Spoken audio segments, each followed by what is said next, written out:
তুই তো আমাকে ক্যানিং নিয়ে চলে আসলি, এবার এবার চল। তখন থেকে খালি বলছিস চ চ, কোথায় যাবো সেটা তো বল। চল না, কোথায় নিয়ে আসছিস সেটা? ভালো জায়গায় ঘুরতে গেলে আর ভালো ট্রাভেলস এর মাধ্যমে ঘুরতে গেলে আসতে হবে লোকনাথ ট্রাভেলস। চ, আমি তোকে একটা ভালো জায়গায় নিয়ে এসেছি আজকে। দাদা, আমার ওয়াইফ বলছিল যে সুন্দরবন ঘুরতে যাবে, তো আমাকে বললো যে আমাদের ওখানেও তো অনেক ট্রাভেলস রয়েছে, তাহলে তুই এত দূরে আমাকে নিয়ে আসলি কেন? আমি বললাম যে ভালো জায়গায় ঘুরতে গেলে ভালো ট্রাভেলস এ যেতে হবে, নাহলে ঘোরাটা হবে কি করে? নিশ্চয়ই। তো আমরা তোমার কাছে এসেছি, তুমি আজকে বলো যে তোমাদের প্যাকেজটা কি কি আছে। আমাদের 2 নাইট 3 ডেজ এর প্রোগ্রাম হয়। Canning to Canning pick up and drop হয়। ক্যানিং স্টেশন পর্যন্ত আপনাকে আসতে হবে, ক্যানিং স্টেশন থেকে আমরা পিক আপ করবো, ক্যানিং এ ড্রপ করবো। আমাদের স্টার্টিংটা হচ্ছে ক্যানিং স্টেশনে নামলেন, নামার পরে আমরা ওখান থেকে অটো করে রিসিভ করে সোনাখালি নিয়ে যাই, যার মাত্র 25 মিনিটের দূরত্ব। ওখান থেকে বোর্ডে উঠলেন, বোর্ডে ওঠার পরে টিফিন খেতে খেতে একটা স্ন্যাক্স চলে আসলো, আমুদে মাছ ভাজা।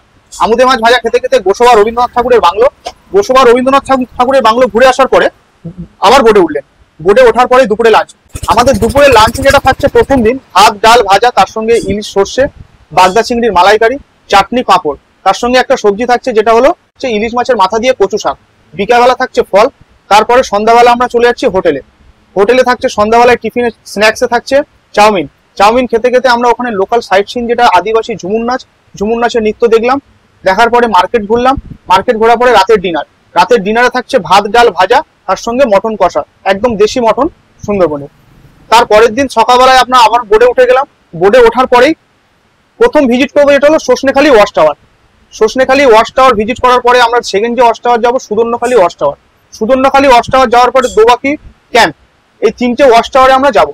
3টে ওয়াচ টাওয়ারে যাওয়ার পরে এবার যে বিভিন্ন ক্যানেল আছে, গাজীখালি, চড়াগাছিখালি, নবাকি, দেউল ভরানি, এই ক্যানেলগুলোতে আমরা যাবো। তার মধ্যে সকালে টিফিন হয়ে যাচ্ছে, দুপুরে স্ন্যাক্স হয়ে যাচ্ছে, দুপুরে যেটা লাঞ্চ থাকছে দ্বিতীয় দিন, ভাত ডাল ভাজা, দই ইলিশ, ভেটকি মাছের কারি, চাটনি পাঁপড়।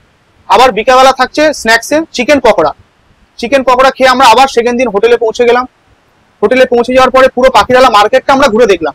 মার্কেটটা ঘুরে দেখার পরে রাতের বেলায় ডিনারে থাকছে ভাত ডাল ভাজা, তো থাকছেই না, তার সঙ্গে থাকছে ফ্রাইড রাইস থাকছে আর চিকেন কষা থাকছে। খেয়ে আমরা আবার নেক্সট যেদিন হচ্ছে সেদিন আমরা যেদিন বাড়ি ফিরবো, বাড়ি ফেরার প্রথম দিন সকালবেলা থাকছে ভাত ডাল ভাজা, তো থাকছেই না, আর ওই দিনকে দুপুরবেলা থাকছে ইলিশ বিরিয়ানি, যেটা সুন্দরবনের সব থেকে আকর্ষণ ইলিশ বিরিয়ানি, তার সঙ্গে চিকেন কষা, স্যালাড, কোল্ড ড্রিঙ্কস। খেয়ে আমরা আবার সোনাখালি নেমে গেলাম। সোনাখালি নামার পরে ওখান থেকে আমরা অটো করে রিসিভ করে আবার আমরা ক্যানিং স্টেশন পর্যন্ত পৌঁছে দিলাম। এই প্যাকেজটা টোটাল মাত্র 2800 টাকায়, যেটা মাত্র কেউ দিতে পারবে না সুন্দরবন লোকনাথ ট্রাভেলস ছাড়া।